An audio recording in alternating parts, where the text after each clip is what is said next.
Hello, my name is Alan Jones, and I welcome you to another life story coming to you from Life Stories Worldwide. We bring you stories from different parts of the UK and other parts of the world as well, and these stories go out right across the world. We bring you stories of people who've gone through all types of experiences and challenges and transformations, how those lives have been really changed. We are live on StreamYard, Facebook, YouTube. You can also watch us on our website, lifestoriesworldwide.com. That's probably one of the easiest places to watch. Our guest today is from the south coast of England. Her name is Emma Heath, and Emma has an amazing story to share. Emma lived a life dominated by addiction for many years, but then found new hope and a new life and a new purpose in life. And now she helps people to turn battles into blessings, helping people who are trapped in addiction, which I'm sure she'll share about the charity that she's started. But Emma has a real colourful past, and she's passionate to share her experiences to help to bring hope to people who are trapped in addiction. So I hand you over to Emma now. Thank you, Emma, for being with us. We welcome you to Life Stories.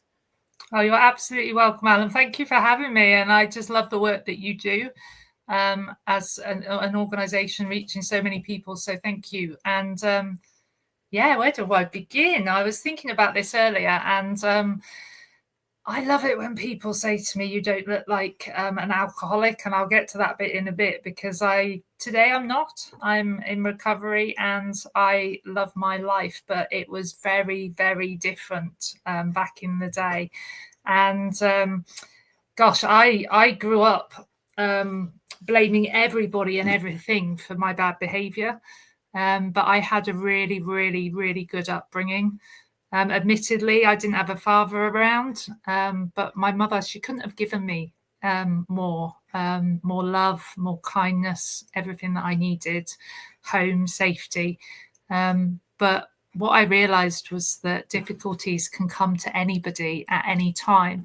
And that was my experience. And I grew up in a faith-filled family. I remember going to church when I was a kid, and it was quite a traditional church, and I literally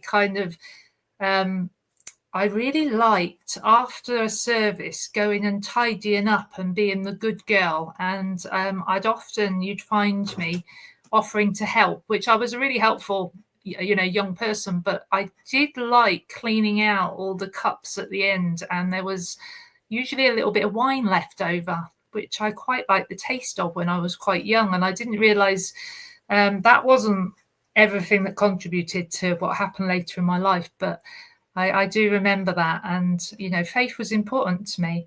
But as my story continues, you'll see how things changed in different ways. But as I said, I fell into the trap of addiction quite young. And when I say addiction starts with destructive habits. And, most people today have some sort of destructive habit in their life that if they were free of, they'd be happier. And I just didn't like the person I was. I felt like this disrest in my spirit.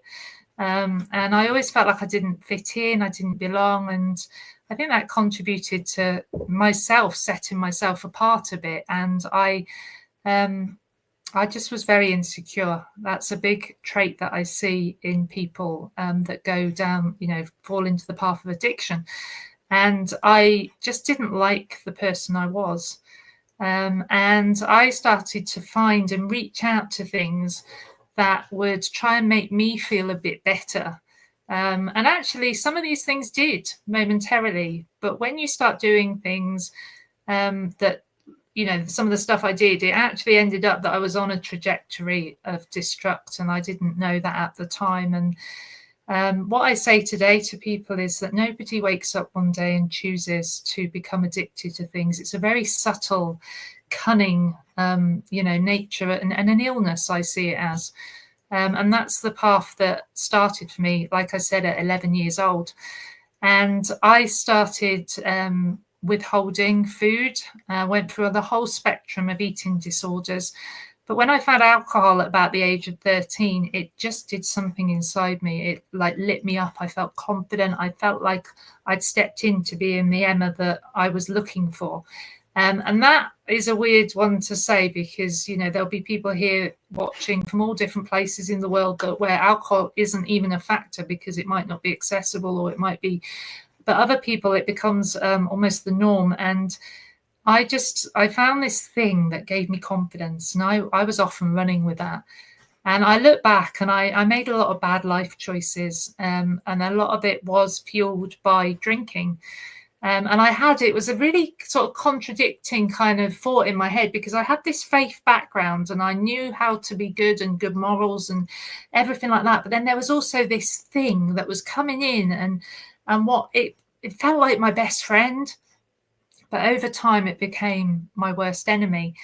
And I went to university. I still was very, able to do things and be successful in different ways and educated. And, like I said, I had everything that I could have had and wanted. But I look back, and hindsight's a wonderful thing. But I made some really, really reckless choices based on the addiction that was bubbling away. I mean, I even at one point, I used to blame everybody and everything for my drinking. I didn't even know my father yet. I'd say it was his fault, and he was a managing director for a major brewery at one point. And my mother was a pharmacist, so I'd say, well, no wonder if you had the parents with those backgrounds that I would turn into somebody dependent on alcohol, and my brother with drugs. And it was just all around us, and it became the norm. And even when I got the offer to go to university here in the UK, I literally went to the university that I'd chosen, and they offered me every degree that I wanted to do because I had such good grades. But I actually, I asked them which ones were available. They told me things like business studies, and I had an excuse for everything. I was like, oh no, that's too clever. Sports recreation, that's too energetic. And then they said hospitality management. And I said to them, well, what does that entail? Because I didn't really know. And they said, oh, there's wine tasting on a Friday. Every Friday there's wine tasting. And I signed up to a degree based on that decision. And that's how alcohol started to dominate my life. And it started mapping out the path that I took. And to cut a long story short, like, I went to university, drink culture was so huge. And it was the norm to party hard, work hard. And before I knew it, all my morals were going out the window. And I turned away from the faith that I'd been given through my upbringing. And I didn't, I just turned away from God at that time. And the drinking got more and more, to the point where when I finished my degree, I worked abroad. And that's when it just upped a gear to a whole different level. And I started actually getting physical symptoms of drinking. And I was in a foreign country, and I managed to get home because I ended up out there for quite a while, and ended up drinking crazily. And I remember this time on the aeroplane on the way home, and I almost knew that the game was up, but I did not have any idea how to get help, because I was having physical withdrawals from alcohol. I was drinking every day, waking up, having a drink. And that isn't everybody that's an alcoholic doesn't necessarily need to drink all day. It's a dependence. And I remember on that aeroplane, and I came up above these clouds, and it had been raining on the ground, and then there was sunshine. And I remember sitting there shaking, feeling physically sick, like withdrawing because I hadn't had alcohol for a while. And I just prayed to God, and I just said, looking at these clouds, that there's always hope. I felt hopeless, but I thought that was my worst, but it got a lot worse when I got back to the UK. And the propulsion of drinking just suddenly took off, and I was isolating. I was living in a flat on my own. My dear mother would come and see me, and often just look through the letterbox and see me just passed out on the floor. She was praying, other people were praying, just that I wouldn't, that I'd get through every day, because it was really touch and go, to be honest. The amount of accidents I had, drink driving, And I knew that wasn't who I was meant to be. But this alcohol was so powerful that it just dominated my life. And there's something that people say about being powerless. Like I said, I've never met anybody that woke up one day and said, I choose to be an alcoholic today, or a drug addict, or an excessive gambler. That isn't anyone's case. It's a very slow path. And then before you know it, it's very hard to get out of without, I believe, a spiritual solution. And it was then that things got a lot worse, to the point where I had lost my driving license. I was on probation for drink driving. I was looking at a police sentence at that time, and I was just hopeless. I didn't even recognize myself. If you asked me what color I liked, I didn't know. The only thing I really knew was my name, and that I didn't want to be in this world anymore. I just wanted to escape it, and alcohol had stopped me escaping it, and I knew the darkness that was around me. And I was very, very blessed that I got the opportunity to go to a rehabilitation centre. And I thank God every day that was what they call a 12-step treatment centre. I was 28 years old, and I turned up there. And I can't remember much about getting there. I'd been drinking so heavily that, I thought, oh, if this is my last drink, I'm going to go crazy. And I turned up, and I literally had to go on a medical detox. And I remember the first night in this 12-step treatment centre that I prayed a prayer. When I do apologize, I have a cat that's trying to get on the call. But I prayed a prayer and said, God, if you can help me to get sober, I will dedicate my life to helping other people in this. And I forgot that prayer. I don't know about people, if you're, experimenting with prayer or you pray regularly, but sometimes you say prayers, and I do anyway. And I don't think about it too much. And then suddenly later down the line, I'm like, I remember it, or I'm like, gosh, that actually happened, or that's coming true, or things like that, or something reminds me of it. And I discarded that prayer, and I just looked after trying to get well. And my recovery story, I can honestly say it's not been easy. I'm 46 years old now. And it began when I was 28 years old. And I'd love to be sitting here today and tell you that I have been sober for all that time, 18 years. That isn't my truth. What happened was I got into a recovery path, and I also started pursuing my faith again, but I kept the two very separate. And it was quite hard work, to be honest, if I'm completely honest with you. And I literally ended up, I had a bout of not being well with a condition. I had the early stages of cancer, and I didn't tell people how awful I felt. I put on this mask, and I think most people can relate to wearing masks at times to hide stuff that's going on. And I know that I was trying to do things in Emma's strength and not in, not relying on God at that time. And before long, I ended up having another drink, and that was just over 13 years ago. And it was carnage. It was awful. And again, I ended up on probation. I, hurt a lot of people in that time. And I also hurt myself, because I knew that there was a different path, but I did not know if I could get back. And the thing that happened for me was that I reached out to good friends.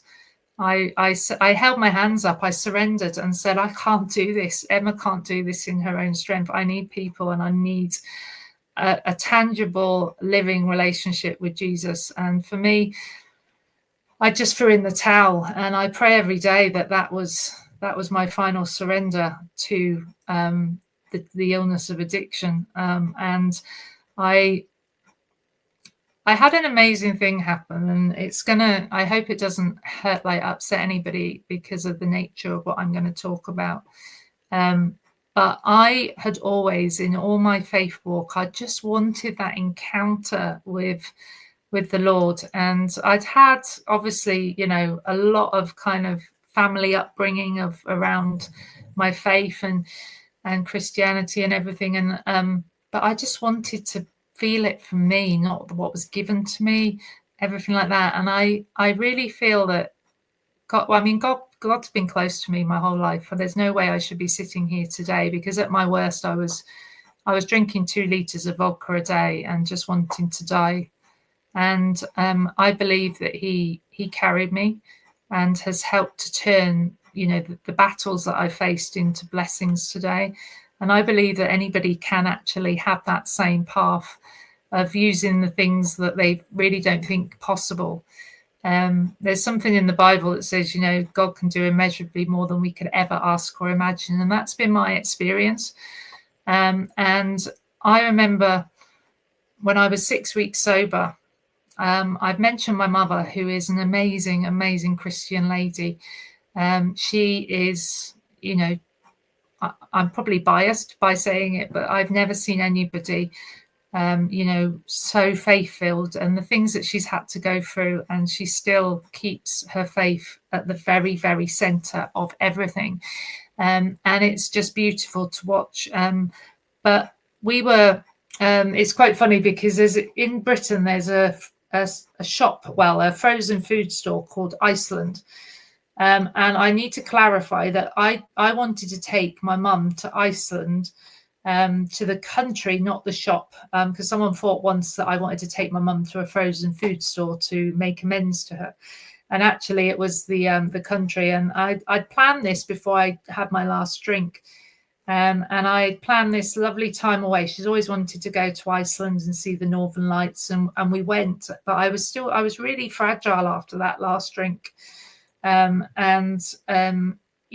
felt like a bit like a fish out of water, not knowing who I was again. But we went and we had the most beautiful time. And we came back to my home in Bournemouth in the UK. And we were chatting away, and she was about to drive home to Wales, which is a good sort of 4-hour drive away. And we were having a lovely conversation. And then suddenly, this woman that I love with all my heart, that has helped me, every step of the way to be the woman I am today, she suddenly just fell on the floor. And I thought she just tripped over, to be honest, in my lounge, but she hadn't. She'd had a sudden cardiac arrest in front of me. And I say to people today, when they're exploring faith, I say, I don't believe in coincidence. I believe in God incidences, and I believe that God is with us all the time for everybody. It's just whether we turn to him and we have our eyes and ears open to what he wants to say to us. But anyway, basically, this for me was a God incidence. My mum is there literally dying in front of my very eyes. She was going grey, and I hope this, if anyone has witnessed that, they know how painful and horrendous that is to watch. And I literally I saw this happening. I got on the phone to the paramedics, and I basically, they suggested, is anyone else in the building? And it was blocks of flats. So I ran and knocked on some doors, and this woman answered, who was a friend of mine. And the night before, she'd been talking to me about God. She'd been saying to me, she was also in recovery, quite early in her recovery path. And she said, I don't get this, this higher power. What is it? And I was talking to her about God instances, explaining, my faith, which is rooted in Jesus. And I was saying, he's just with us. He turns up and he's there, and, in the unexpected, but also in the asking. And literally, we've been having this amazing conversation about it. And then she was actually at home because it was her birthday, and she should have been at work, but because it was her birthday, she had the day off. 2 weeks before, she'd done her CPR training, resuscitation training. And she came in, and the two of us got to help my mum. The paramedics were talking it through on the phone, and she was taking it. We were taking it in turns, and it was horrific. I'll be honest. Seeing my mum not really responding, we were just sort of firefighting really until the paramedics turned up, and they turned up, and they literally just took over. And all I could do in that moment was stand back and watch what was happening. And there were people everywhere. There was medicine. They were ripping off clothes. They were using the shock paddles to try and restart her heart, and nothing was happening. And in that moment, I prayed a prayer. And in the 12-step fellowships of Alcoholics Anonymous and the different 12-step fellowships, they use what's called the Serenity Prayer. And I started just saying it and saying it and saying it out loud. And in that moment, as I was saying it, I could feel this peace just sort of fall in that room. And it was phenomenal. I just knew in my heart that everything was going to be okay. But the outward look to what was going on said exactly the opposite, because there was no response from my mom. And as I was looking over this scene in front of me, and it was just chaos, I knew that there was someone else in the room. I saw this silhouette, and I know for me that was the encounter with Jesus that has changed everything for me. I didn't need to see what he looked like or anything, but I knew. And it's funny, I've got a 90-year-old wonderful mentor who says, you just know in your knower. And I just knew that Jesus was there. And in that, I knew it was going to be okay. And the paramedic with the paddles, after he'd shot my mum's heart about 7 times, he turned around to me and he looked at me and he just said, I'm so sorry. We can't do any more. And I looked at him, and this voice just came out of me that was so calm. I just said, please, can you try one more time? And he did. He turned around and he bent over my mom and he literally shocked her heart again. And I heard that they do this to try and help families to, feel that every single thing has been done to save that individual. And lo and behold, the peace was still there. And my mum suddenly gasped for breath. And in that moment, we knew there was a little bit of hope. And we rushed, they got her into the ambulance and carried on the resuscitation process, trying to keep her alive. And we got to the hospital, and you know what? I was able to be a daughter for her. But more importantly, I can never, ever go back to not believing. I was able to be there while she was in a coma, and she woke up and she said, the very first words she said to me was, Emma, I'm powerless. And in that moment, we just knew, we just had that common kind of heart bond that we just knew everything was going to be okay. And it's beautiful, because ever since then, I have not questioned anything to do with faith. It's become very real for me. And I believe that everybody can get that. It doesn't have to be as dramatic as that. It's a gradual process. And I know that God just reaches us where we're at in those times. Like, I'm quite a visual, creative kind of person. So that's the way he communicated with me. Some, it might be a very still, quiet voice. And that's the beautiful thing. And ever since then, my life has changed in a way that I couldn't imagine. And that I give that all the glory to God in that, and like when I turned up at that rehab years ago, I said, I am never, ever working with people in addiction. And this, for me, my God has a very funny sense of humor. He uses the things that I say I'm never going to do and then flips them completely around and says, no, you're going to step into this. And that's been my experience. And lo and behold, I get the privilege of working in addiction today. And I'm just one person helping people, but I do feel that the faith-filled communities can play a massive part in helping people. But my heart really is for volunteers and people that want to come alongside people, because they're often the forgotten people. So years ago, I had this crazy idea of how do we upskill churches of all types and, faith-filled communities so that they have the confidence, knowledge, and can collaborate in order to help people like myself that were once broken and once lost to become found. And one thing I will say as well is that the story of my mum, I only knew a tiny bit of first aid, but it was enough to step in and help to change and save somebody's life. And I believe that's the same for people with addiction.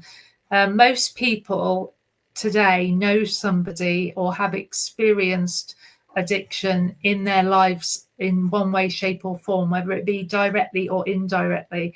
And I feel it's, if we all understood a little more about it, then everything could change. People could have the confidence to get help. So really what I do now is I train up churches and organizations in addiction work. The charity began 5 years ago. We're already working nationally in the UK and feel that this is something that is needed anywhere and everywhere so that people can find support.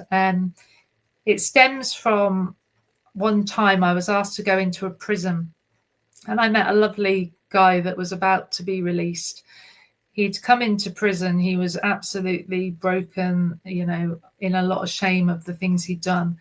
And in that prison, he not only found his faith journey, or should I say his faith journey found him, but he was open to it and he stepped into it. So he was on a faith path. And basically, he also came off all the drugs and the drink that was dominating his life and causing him to cause so many problems in his walk. And he was about to be released. And I said to him, where are you going to find support when you leave here, And his comment was, well, I want to find a church or a faith community, but I'm just going to keep searching until I find somewhere. And I hope that in the searching, I don't get lost. And that just broke me. It was almost like there's a saying in the Bible, break our hearts for what breaks his, i.e. God's. And it broke my heart. And I knew that something had to be done. And I pinched myself today because 6 years on from that conversation, 5 years on from the charity forming, every week at the moment, I'm going into our local prison and taking in the course that we've written that helps people with addiction and training up their volunteers and being a light in a dark area. And that is just such an unbelievable gift, the things that I've been able to do as a result of my deep-rooted faith today. And it's not always easy. It's not an easy path following a walk of faith, but my gosh, I wouldn't change it for the world. I get to walk alongside people that are broken and see light returning. Someone once said to me, we get a front row seat to miracles, and that is the case. And I know for some that maybe are watching this, that maybe are involved with people in one way, shape, or form, or family in addiction, it is tough. It is really tough. But there is always hope. I believe in the power of prayer.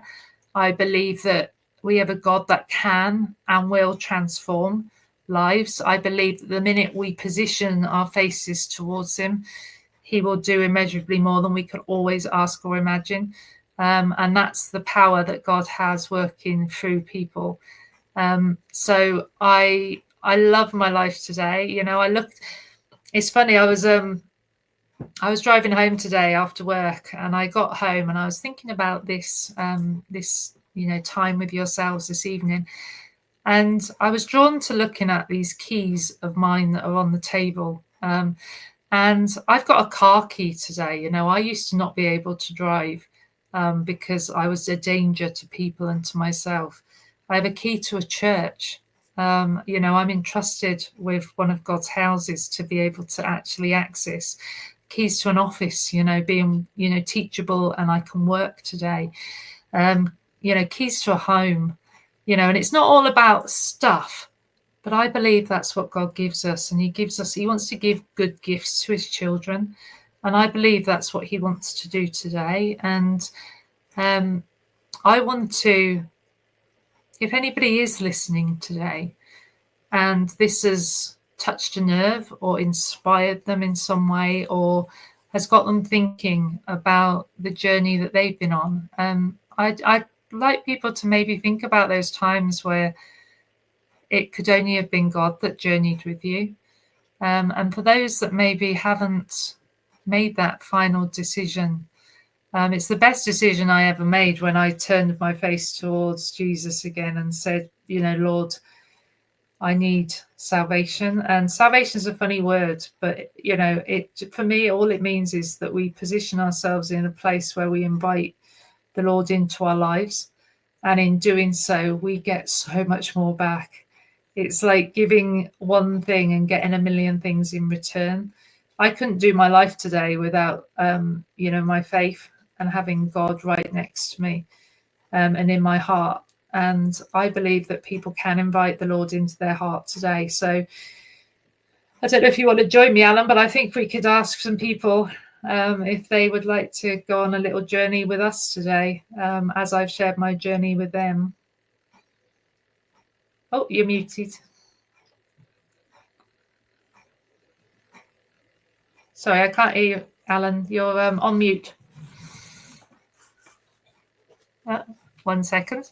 I will carry on while Alan is I'm there now.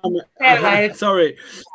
No, thanks so much, Emma, for sharing such a wonderful experience that you've gone through and the way you're helping people. But the most important thing for people to have is a foundation.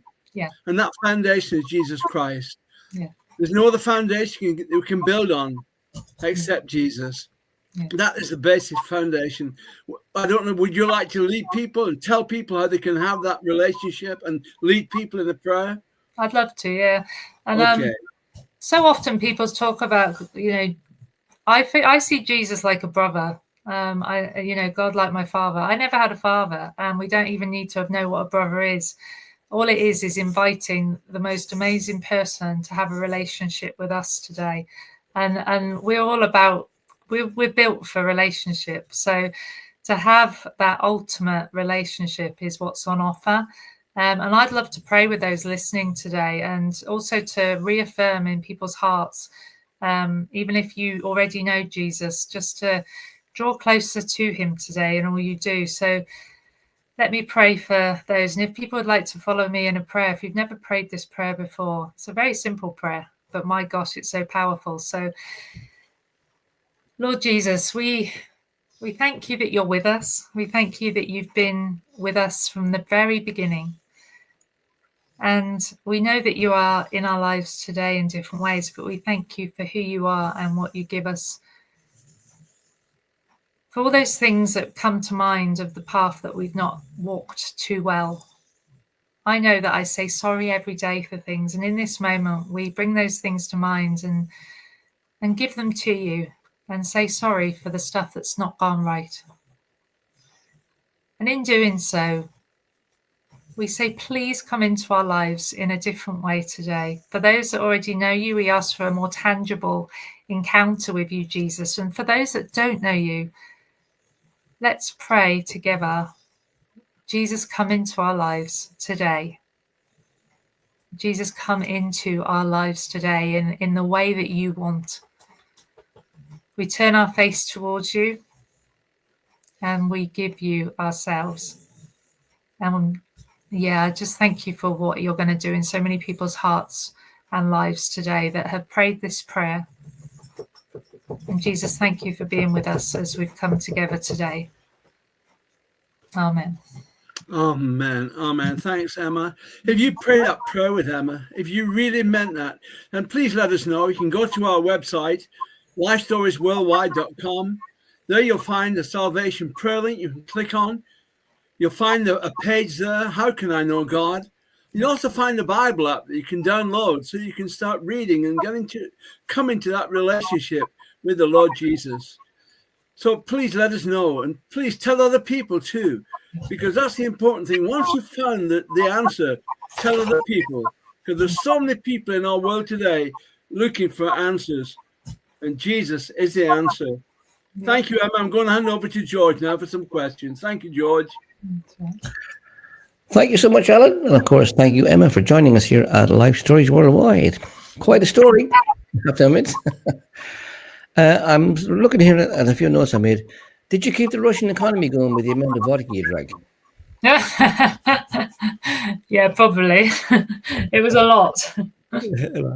Now, you said, of course, that you started drinking at a very early age. I mean, how old were you when you started drinking, and how did this happen for you? I was 13 when I started drinking, and I seemed to look a little older than some of my friends, and it was purely peer pressure that started that. And I also wanted to fit in and be liked, so I was the one that would get the fake ID and go and get horrible cider that tasted awful, but the effect was quite fun at the time. So you didn't like the jungle juice, you prefer the vodka? No, that started later on. I actually turned Oh. to vodka when I went to the doctor, and I was worried because I was putting on a lot of weight, and I'd been drinking a lot of beer at that time with some like rugby guys at university, and the doctor said, "Oh, well, there's less calories in vodka," and I ended up just starting drinking vodka, which was a really awful suggestion. Some very good doctor's advice indeed. I don't think they can say that today. Now, what was life? I mean, how on earth did you started drinking at 13? I mean, you mentioned your mother and how amazing she was, Yeah. but at the same time, you said you never knew your father. Did that impact you in your early life? Oh, definitely. I mean, I've realised over the years that abandonment issues can have such a big impact on young people and into adulthood. And I had to forgive, actually. And funnily enough, I did actually find him about 7 or 8 years ago, and I turned up on his doorstep in Ireland and confronted him. And something quite amazing happened in that, because I hadn't gone in with any expectation. I just wanted to meet my biological father. And I'd found him, I'd tracked him down. And in doing so, we talked a few times when I was on that visit. And he's never become the father that I could have imagined and stood up and been there for me. But I was able to look him in the face and forgive him. And in doing so, it changed how I started interacting with people as well, because I wasn't living in that spirit of abandonment, which can have such a detrimental impact. Yeah. You mentioned that going up, you had very good scores on your exams and what have you. You seemed to be quite good academically. It didn't seem to affect you. Yeah, I honestly, it's amazing the functionality sometimes of people in addiction before it takes on that really destructive path. They call it functioning alcoholics. You know, people can do incredibly well still. Yeah, so that was, yeah. So apart from that, did you have any mates, apart from hanging around drinking, what else did you do for yourself? Did you go dancing and all that kind of stuff as well? Oh, I loved going partying. Yeah, Right. I loved dancing at nightclubs with my friends, and just general drinking. Really, everything ended up just being around drink. I always loved animals and helping people, but it got to the point in my drinking that I was the godmother of a little girl, and my friend wouldn't allow me to hold her.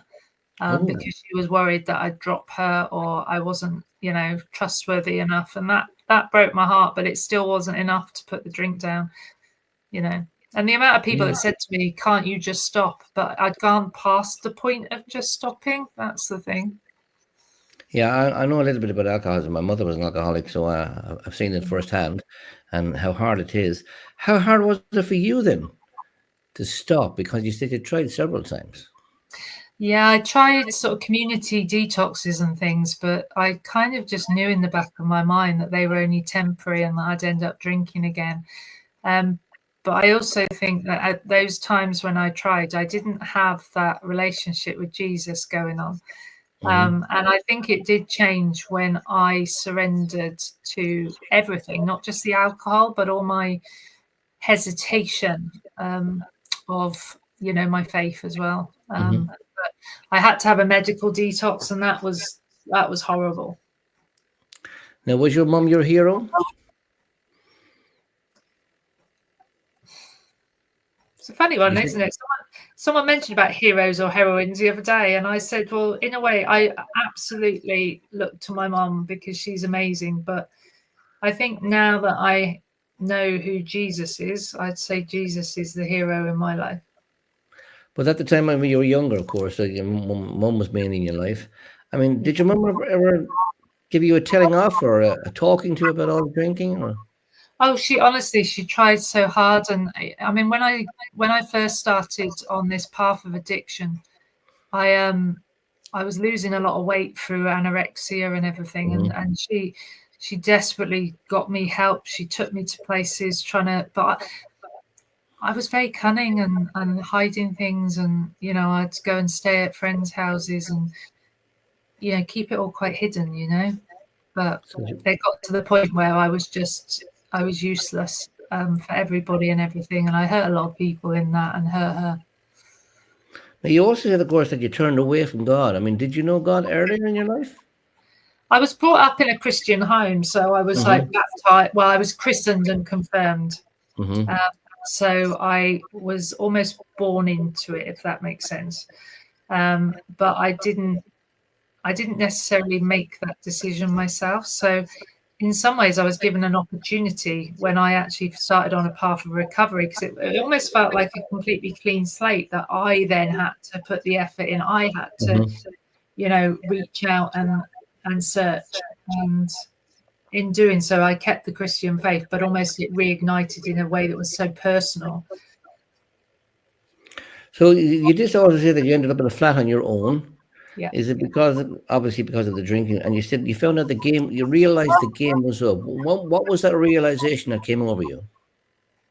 I had a moment where I was in this flat and I was just watching rubbish television, drinking vodka, and I started crying, and I started crying into a glass, and I filled up that glass with my tears within a day.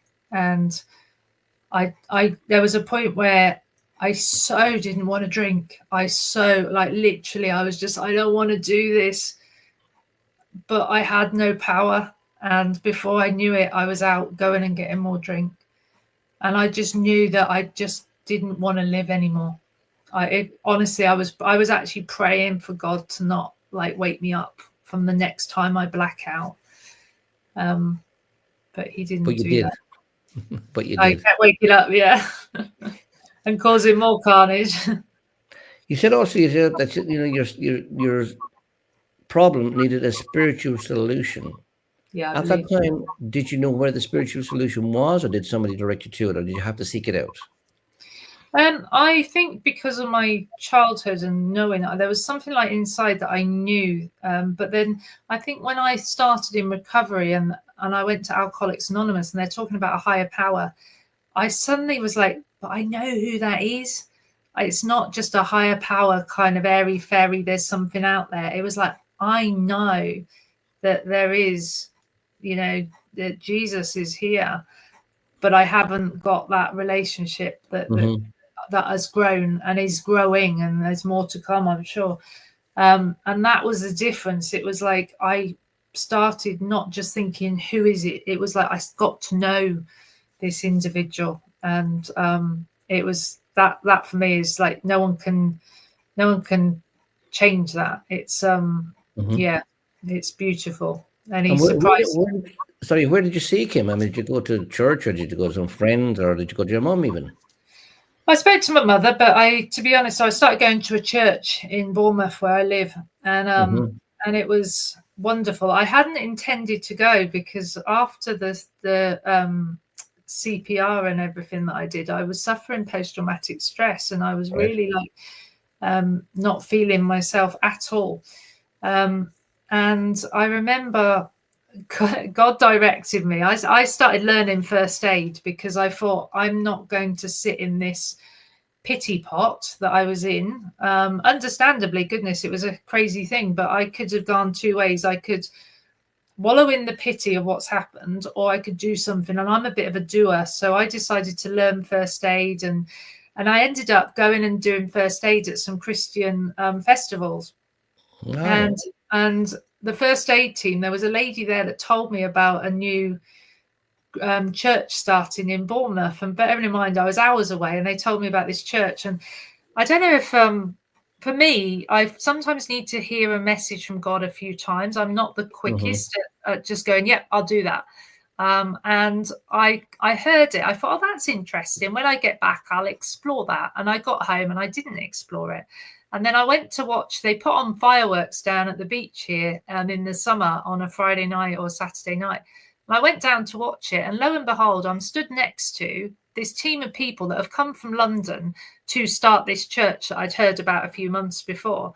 And I'm watching the fireworks, and they're telling me that tomorrow morning is the first session that they're going to get some people together and start this new church. And I'm like, okay, I think God might be trying to tell me something here. And that's when I was like, I could easily have just gone no and walked away and not not listen. But I thought, you know what, there's a bit of a God incidence thing going on here. So I decided to go the following day. And that was the church that started me running addiction ministries.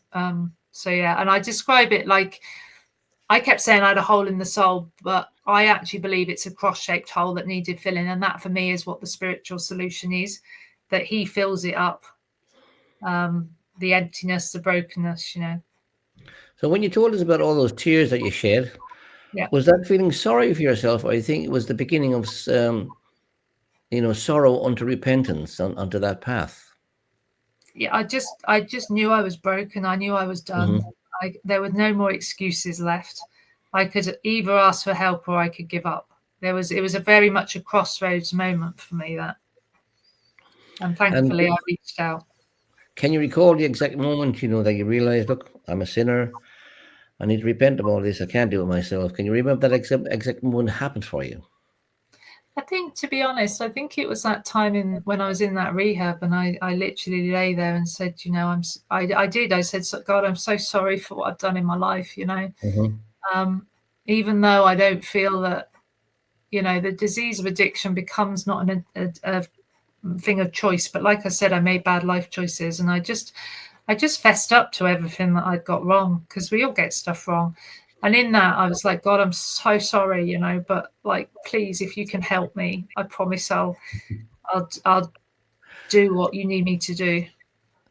And do you look back at all of those bad life choices and think, oh, I shouldn't have really done that, or is that all gone washed away now in the past? I've been through having a relationship with Jesus, I've been able to forgive myself.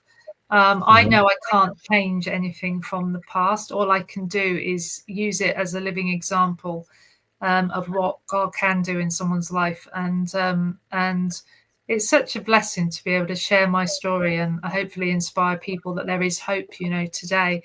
And I couldn't do this stuff without him. And every single thing, even though it's been painful, has led me to become stronger, more resilient, and have a message to carry. But I do see that so many people don't carry that message, and I feel it's almost like a bit of a mandate. I've got sorry if no one agrees with tattoos, but I've got a tattoo on my finger with Isaiah 61, and it's about beauty from ashes, and that's what he can do when we turn towards him. The things that are so desolate and broken and lifeless, turning towards him gives life and hope and a future. And that for me is my story. And if I can glorify God in that every step of the way, I will, That's a good old chorus, actually, that one. He gave me beauty for ashes. I quite like that one. And you did have a traumatic moment when your mum collapsed. How did you feel? How did you feel when you stood there, helpless, shall we say? It was a very surreal moment, because I've never experienced anything like it in my life, and I hope I never have to. And seeing the person that I love with all my heart just literally dying in front of my very eyes was one of the hardest moments of my life. But then within seconds later, I'm seeing this lady being raised from the dead, and in a way that no human thought possible. And like I said, I just knew that Jesus was tangibly with us there and then. And she believes that she was brought back for a time as this. She's not had it easy. She's had a lot of medical complications, but she's written a whole program supporting families affected by addiction, which we're rolling out nationally. And again, he's bringing beauty from something that was just dust, that was ashes, that was lifeless. So she's still with us and going strong then, your mum? She is, yeah. She's excellent. She's a fighter. Yeah, indeed. So where did the idea come to you then about starting Star, shall we say? Where did that come from? I'm very honest, but I was really frustrated with seeing churches and organizations wanting to help people in addiction but not knowing how to, and often doing really lovely gestures, but actually they'd be really dangerous. Like I met a home group in a church that bought a lady that was struggling with alcohol a car, and that woman couldn't leave her house without drinking neat spirits, and they're giving her the keys to a car. And it's all about education, but I also saw volunteers getting really burnt out, and that was almost like God saying, Emma, rewind the tape. A lot of people, when they get into recovery, they want to help people in addiction, and I understand that because you've got the lived experience, and they dive straight into helping people. But actually, I saw this vision of, if we actually help the people that help people, then we're going to be able to build sustainable ministries, things that last, and that's where my heart is, to really upskill people to be able to be the hands and feet on the ground. You also said, of course, that it became real to you and you became deep rooted. How did you get deep rooted then in Jesus? Joining a community of Christian people, regularly attending church, serving in different ways. I mean, I serve through the ministry that I get to, the privilege of leading at the moment, but helping with anything, even last Saturday, I was helping my church. I now go to a very small little church, but it's lovely. I was helping them build a shed for another church. It's just doing what's asked. If I've got the time, why would I not want to help someone? I think we live in a very self-consuming world today, where it's all about me. And actually, I every day I pray that I can be outward focused and, help somebody that needs help. I'm in the Word. I haven't got a great attention span, so sitting down and reading the Bible for hours isn't something that I find the easiest of things. But I love daily devotions. I listen to a daily devotion each morning, and then pray around it throughout the day. I love arrow prayers. You'd laugh, because when I first started trying to pray when I was in a rehab, I just can't sit still. It's amazing now I can, but and I literally I went to a yoga center and asked them to put me in some ropes and to leave me hanging upside down, because I thought that would help me to pray and meditate. And it didn't. It just gave me a headache. And then another time, someone said to me, well, put your car keys under your bed, because then you've got to get on your knees every day and use it to pray. And I thought, I haven't got a car. I've lost my driving license from drink driving. So back in my early recovery days, I was a little bit vain, and I had a favorite lip gloss. So I put that under my bed, and it got me on my knees every morning, and I started praying. And even someone said, what about when I love cups of tea? So when the kettle's boiling, pray while the kettle's boiling. Little things like that. They just excited my creative mind. And you mentioned burnout. How do you manage your life now, in the sense that you don't want to burn out either at the same time? I'm a busy person, I'll be honest. And I'm going on a retreat tomorrow, so I take time out. I'm not one. I'd love to be someone that has that really healthy rhythm every day, but I also need that little bit of a break now and again. Someone said to me once about someone, and there's a great saying that says, a change of pace and a change of place equals a change of perspective. And I need that sometimes. I need to get out of where I'm at in my, my four walls, and go somewhere, not just a walk, but like a little bit of time out. And I actually went on my first silent retreat, and people would think, silent retreat, that must be awful. But it was lovely. It's like trying new things, contempt prior to investigation. Just give it a go, and actually some of the things I thought I'd hate, I love. But having little breaks away to retreat and think about and reflect are really important. I'm trying to write a book at the moment about the addiction to busyness, because we're living in a very busy world where everybody's busy. But I've been too busy to write it, ironically. So even that, going away and having a few days to write and reflect is important. So, yeah. I'm sorry, I just can't imagine a lot of ladies on a silent retreat, It's amazing. Yeah. Now, you've got a big year coming up next year, of course, for yourself. I have, yes. A little bit about it. I met the most amazing man 2.5 years ago, who's full of faith, and I love him with all my heart. And about 3 weeks ago now, he proposed, and we're getting married in Winchester Cathedral on the 6th of June. Did he get down on one knee with the ring for you? can I tell you a funny story? Okay, Yeah, I know yeah. that everyone's listening. All right. We were in Cyprus because that's actually where we met at a recovery convention years ago. It was so funny. He fell off his sun lounger, and that's how we met because we got talking. But we've got this little beach. It's our favourite little beach, and you can only get to it by a jeep. So he said he wanted to go there, and we went there, and it was idyllic. There was no one around. There never is. We were just like relaxing. And then this old couple came over the rocks, and they got naked and went skinny dipping in front of us. And I didn't know that my partner was about to propose. So he was waiting and waiting and waiting, getting quite sort of like, I thought, is he all right? Agitated. Yeah. And then finally they left. And then he came over to me and said he's got a question to ask me, and got down on one knee and asked me. And I just cried.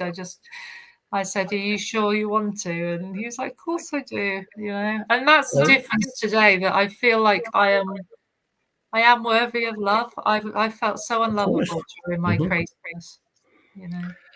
So we look for. We wish you all the best, of course, for that next year.